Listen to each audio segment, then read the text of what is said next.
जानलेवा घटना घटी। 1 साल की बच्ची खुशी को कुल 7 कुत्तों ने 130 जगहों से काटा है और शिवसेना के नगर प्रमुख संजय वाले ने आरोप लगाया कि नगर निगम के अप्रभावी प्रबंधन और ढिलाई के कारण ये घटना हुई है। साथ ही दूल्हे शिवसेना पार्टी के नगर प्रमुख संजय वाले ने मनपा प्रशासन को सीधी चेतावनी दी कि अगर अगले 8 दिनों में इन कुत्तों की सुध नहीं ली गई तो इन कुत्तों को नगर निगम के अधिकारियों को दालन में छोड़ दिया जाएगा और इस तरह की चेतावनी दी गई। इस मौके पर पदाधिकारियों ने छोटी बच्ची खुशी को श्रद्धांजलि देने के बाद नगर निगम प्रशासन के खिलाफ जमकर नारेबाजी की। शहर में आवारा कुत्तों की संख्या बढ़ गई है और अब इन 7 कुत्तों ने खुशी नाम की 1 साल की बच्ची को 130 जगहों पर से काटकर उसकी जान ले ली। इससे पहले दत्त मंदिर चौक के पास सदाशिव नगर में आवारा कुत्तों ने 2 लड़कियों को गंभीर रूप से घायल कर दिया था। सतर्क नागरिकों की सतर्कता के कारण इन लड़कियों की जान बच गई थी। शिवसेना की ओर से 5 मांगे भी की गई कि दूल्हे शहर में 80% आवारा कुत्तों को तुरंत जहर दिया जाए, तुरंत आंध्र प्रदेश की टीम को पकड़ने के लिए बुलाया जाए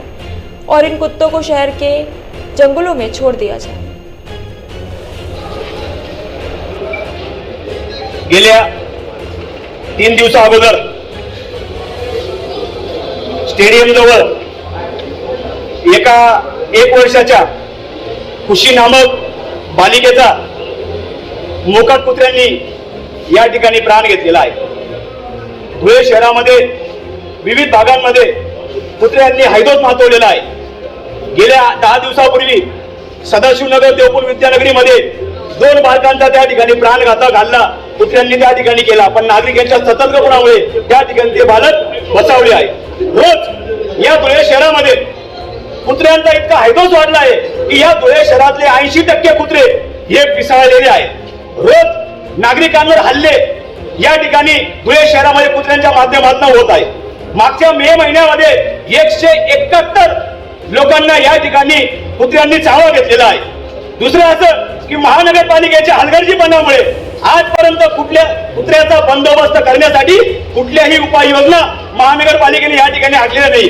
आज शिवसेनेच्या वतीने आम्ही 5 मुद्दे या महानगरपालिकेच्या आयुक्तांना या ठिकाणी दिलेले आहे। आमचा 1 नंबरचा मुद्दा आहे की धुळे शहरातील 80% मोकाट कुत्रे पिसाळलेले आहेत, त्या कुत्र्यांना त्वरित विष देऊन या ठिकाणी मारण्यात यावं। आमची 2 नंबरची मागणी आहे की मोकाट पिसाळलेल्या कुत्र्यांना पकडून लळींच्या जंगलामध्ये त्या ठिकाणी सोडण्यात यावं। आमची 3री मागणी आहे की मोकाट कुत्र्यांना पकडण्यासाठी स्वतंत्र पथकाची त्या ठिकाणी नेमणूक करण्यात यावी आणि जी डॉग व्हॅन असते या डॉग व्हॅनची त्वरित या ठिकाणी खरेदी करण्यात आली पाहिजे। आमचा दुसरा मुद्दा असा आहे की मोकाट कुत्र्यांना पकडण्यासाठी मागे एक आंध्र प्रदेशचं एक पथक आलं होतं। या पथकच्या माध्यमातून धुळे शहरातले हजारो कुत्रे त्या ठिकाणी पकडून जंगलामध्ये सोडण्यात आली होती, पण काही प्राणी मित्रांनी त्या ठिकाणी विरोध केला आणि अत्यंत चांगली मोहीम त्या ठिकाणी बंद पाडली।